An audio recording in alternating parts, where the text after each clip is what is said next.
Family આપણે જો અહીંયા સારું કરવા આજે આવેલા છે ને તો આ બધું એનું ગોઠવી દીધું તો પછી જો કંઈ કર્યું છે અને અહીંયા બહાર જો માલે પલાળી દીધો છે.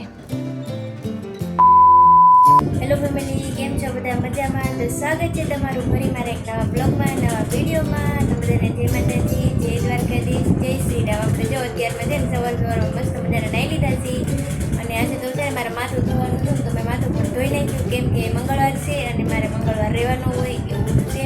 અને હજી કંઈ નાસ્તો બનાવવાનો છે નહીં કેમ કે આપણે મંગળવાર છે એટલે રજા છે તો આપણે અત્યારનો બ્લોગ ચાલુ કરી દીધો છે.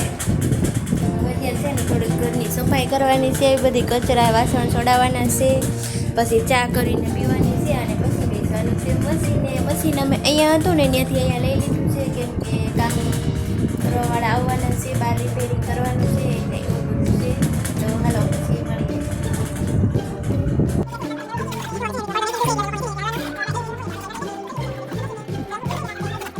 ફેમિલી આપણે જો અહીંયા સારું કરવા આજે આવેલા છે ને તો આ બધું એનું ગોઠવી દીધું છે અને હવે છે ને અહીંયા ઉપર પ્લાસ્ટર કરવાના છે. અત્યારે નીચે થોડુંક બાકી છે એ કરવા ગયા લાગે છે. જો આવી રીતે કંઈક બધું કરી દીધું છે ને આપણે છે ને પડદો લગાવી દીધો છે અને ઓલી સાઈડ વારે રહેવાનું છે કેમ કે આપણે અહીંયા તો કોઈ હોય નહીં એટલે કોના ઘરે જવું તો પછી જો આવું કંઈક કર્યું છે. અને અહીંયા બહાર જો માલે પલાળી દીધું છે. બહાર તો તડકો બહુ છે, બહાર કંઈ જવાય એવું છે નહીં એવું બધું છે. તો હાલો આપણે પાછા અંદર ગળી જઈએ કેમ કે બહાર તો અહીંયા છે ને બધી ધૂળ જ છે. જોવા બધું આજે તો લગભગ થઈ જાય તો સારું, એક દીમાં થઈ જાય તો ઉપાદી એવું બધું છે. જો આપણે એની અંદર રહેવાનું છે આવું બધું છે. 1 hour later. મારે છે ને રસોઈ બનાવવાની હતી એટલે આપણે જો મસ્ત મજાનું છે ને ભીંડાનું શાક બનાવી નાખ્યું છે. આજે છે ને એને એક માટે બનાવવાનું છે એટલે આપણે જો ભીંડાનું શાક બનાવ્યું છે અને એક બાજરાનો રોટલો બનાવ્યો છે અને એક બનાવાય નહીં એટલે આપણે જો નાની એવી ચાનકી બનાવી લીધી છે. એવું કહેતા હોય ને કે એક રોટલો શાક ન બનાવાય તો હવે જમવાનું છે ચા કરવાનું છે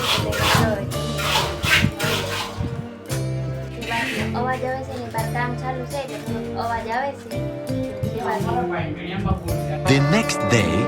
તો ફેમિલી થઈ ગયું છે મસ્ત મજાનો બીજો દિવસ અને આપણે જો અહીંયા કામ ચાલુ હતું એ બધું પૂરું થઈ ગયું છે એટલે હવે છે ને આપણે રૂમ હારી કરવાની છે કેમ કે રૂમ તો આપણે જ હારી કરવી પડે એવું છે બધું. તો હાલો હવે કામ કરવા માટે ખરાબ કરી નાખ્યું છે આ ધાબુ ને એવું બધું હવે ધોવાનું છે, આપણે સાફ કરવાનું છે અને તમને મારું વાતાવરણ બતાવું. જો આપણે એને મસ્ત મજાનું વાદળા થયા છે.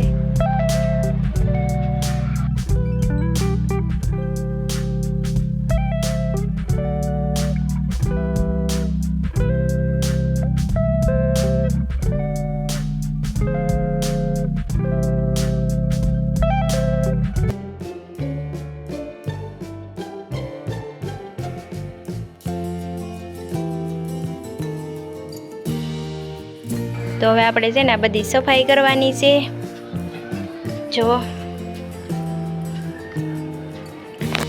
કંઈ નહીં હાલત હવે આપણે સફાઈ કરવાનું ચાલુ કરી દઈએ અને આજનો બ્લોગ આપણે પૂરો કરીએ. વિડીયો ગમ્યો હોય તો લાઈક, કમેન્ટ અને સબસ્ક્રાઈબ કરવાનું ભૂલતા નહીં. બાય બાય, જય શ્રી રામ. મળીએ કાલે કોઈ નવા વિડીયોમાં.